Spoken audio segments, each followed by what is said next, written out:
Welcome back, Battalia.Chess fans. I'm here with Gambit, also known as... Well, my name's Brendan. I was...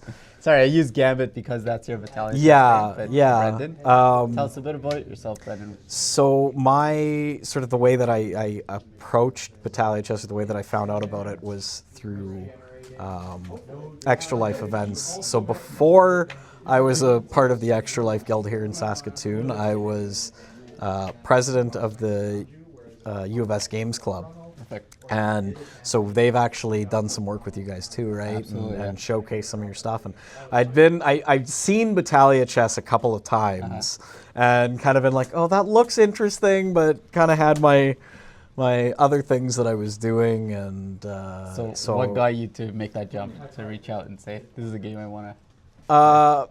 Well, kind of just like I had some extra spare time. Cool. D&D group was between things, and I was looking for something to fill that space, and I'd seen it around, and then there was some people messaging in the Games Club channel about like, hey, we're doing like a showcase for Battalia.Chess, we're doing this, doing that, and so I reached out, and we set up a match, and it's been a roller coaster since then, but I'm like, every week I'm like, I need to play a game. I'm like, I get to Thursday and I'm like, man, I wonder if I can get a game going on Saturday. Like, I need my fix. Yeah. So one thing I did want to say, Brendan, is I appreciate a player such as yourself because you like doing your homework, and Battalia.Chess is content heavy. Yeah. It has a lot of different variation in builds, and I think that speaks to a player like yourself. Is that true? Oh yeah, for sure.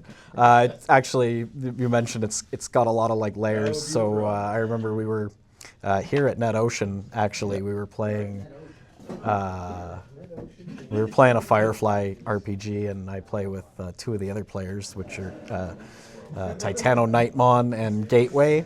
And it was Gateway that was asking. Like, we were chatting about it, and Gateway. This was before he'd started playing, and he's like, oh, is it like easy to get into? And we both just like look at each other and laugh. We're like, no, man, it's so deep.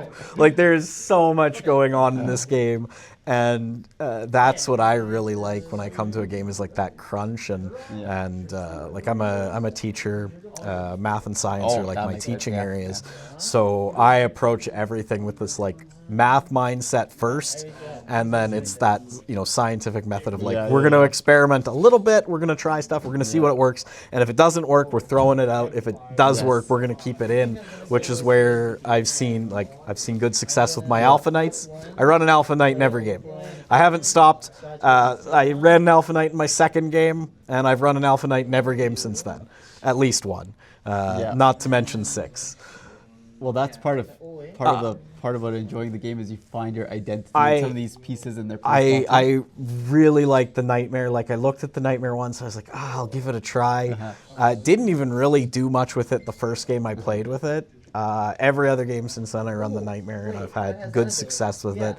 I really like it's sort of like the pinnacle of like adaptable unit of it can move how something else moves. It attacks how other things attack. It gets such good value out of like points. I have to give you credit because if you guys don't know, about a couple months back, I created a tier list for difficulty of pieces, not what's better. What's the hardest to the least to like use. That's right. And I believe Nightmare sits at the very top, and you brought that into the tournament. Well, I think its ceiling is ridiculously high, and I've been cooking a strategy that even plays more into that, and so we're gonna see probably my next game, see how that plays out. Outside of Battalia.Chess, for a lot of really fun moments that you've had, typically what games are you into? Well, in terms of like tabletop board games, I do a lot of Dungeons and Dragons. I've been playing DMing games for over 10 years now. I really like sort of quick games, so things like Love Letter or Coup are games that I really like because they're like, you can set up really, really fast. Each round only takes like 5 to 10 minutes. There's not a lot of rules to like teach players, so I like that side. And then on the other side, I like big box games that are like, we're gonna sit down and we're gonna play this for like 2 hours, 3 hours. So there's one that I really like that's like, I describe it as like a team battleship. So It's called Captain Sonar. So you're, you know what's interesting is it seems I was a bit misled because originally I thought you are our target audience, but it seems like many different styles and genres appeal to you. Yeah, well, I would say like I don't really like the middle ground games. Like stuff like Catan is like interesting, but it takes too long, and I think the highs of the game are not as much as some of these like bigger games, and so I'm not a huge fan of that. I mean, we talked a little bit before this about like social games. Not a big fan of social games because I think a lot of times it's just like it gets bogged down to like who likes who, and it's like not about the game anymore. It's about like the relationships, and I'm like, I'm not interested. I mean, one of the things the Games Club used to play a lot is a game called Werewolves. Oh yes. And I complain about Werewolves because I'm like, we would play with 22 to 25 people. That's a. And it's like, if you go out on the first night, you're sitting for an hour and a half and you get to do nothing. You have no interaction anymore. You're just out of the game and you're like sitting. It's, sometimes it's nice to just sit and follow along, but I'm like, I want to get in and I want to get my hands dirty. I want to play the game. So I really look for games that are rapid paced. And so you can kind of get that in some of the bigger box games. Sure. You kind of get that. You really get that out of those like smaller games. And then Battalia.Chess with the, with 45-second turns and the variety of units. There's a lot of crunch of like rules, but it's still very fast paced.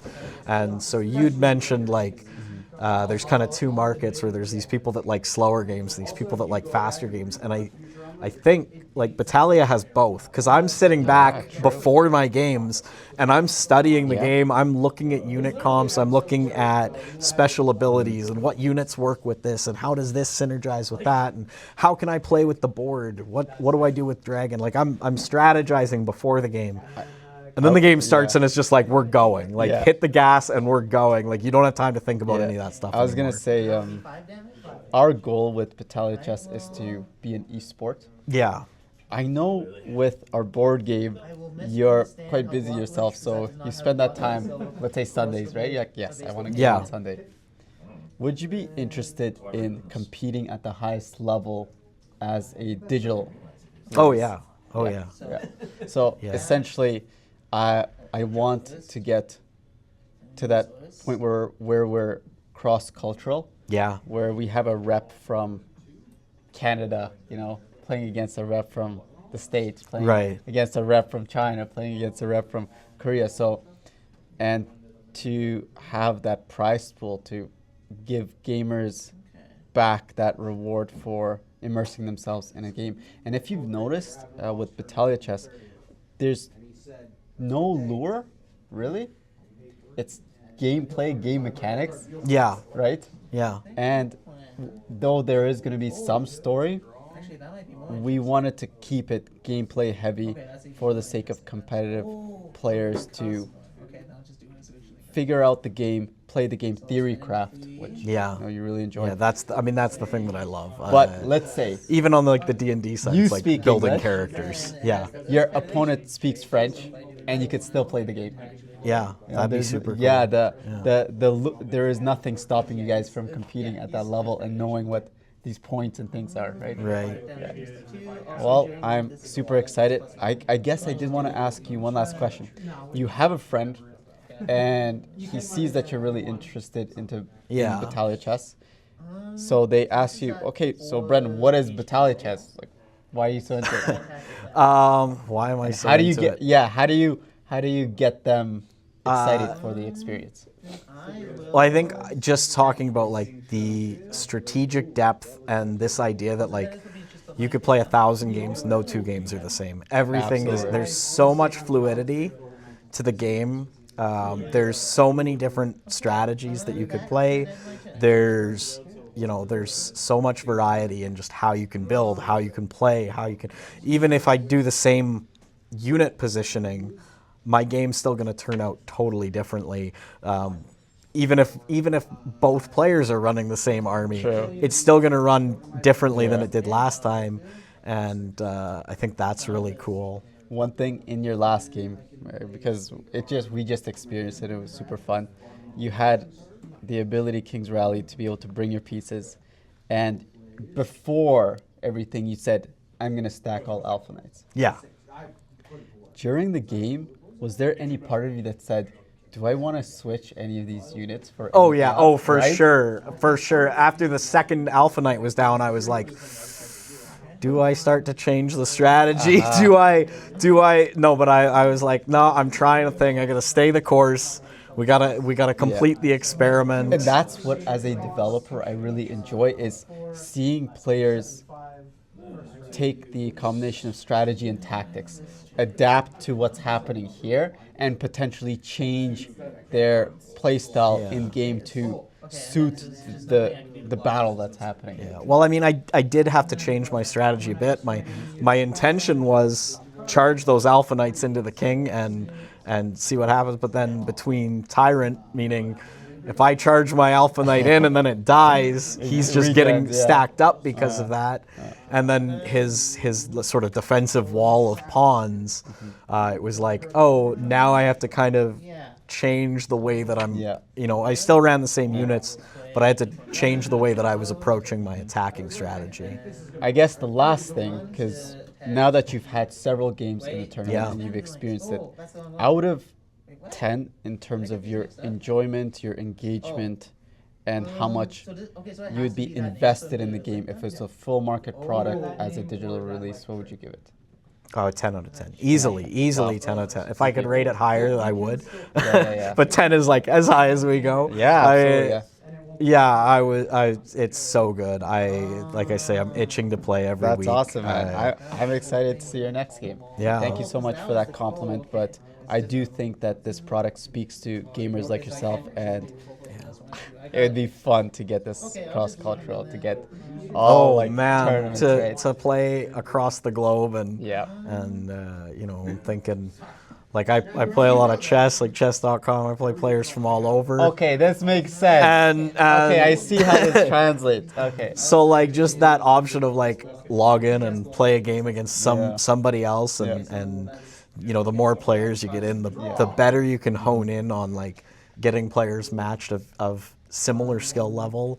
And so this idea of like really close games, like that's what this game today was so back and forth. Like at one point he was demoralized, and then my Alpha Knight started dying off, and I'm like, oh man, I'm taking the L here, and then charging the king in, and then that like back and forth. I hit that like 5 damage king attack, and I'm like, okay, maybe I got a shot now. Like that's what I love. Never say die. During the game is like that, just that like fighting back and forth, and you've said, that's what you want, is you want it to be like a fight. Thanks so much, guys. Brendan, thank you so much for your time. I appreciate your support. Yeah. I look forward to your future games. Catch us on our Twitch. Yeah. Take care.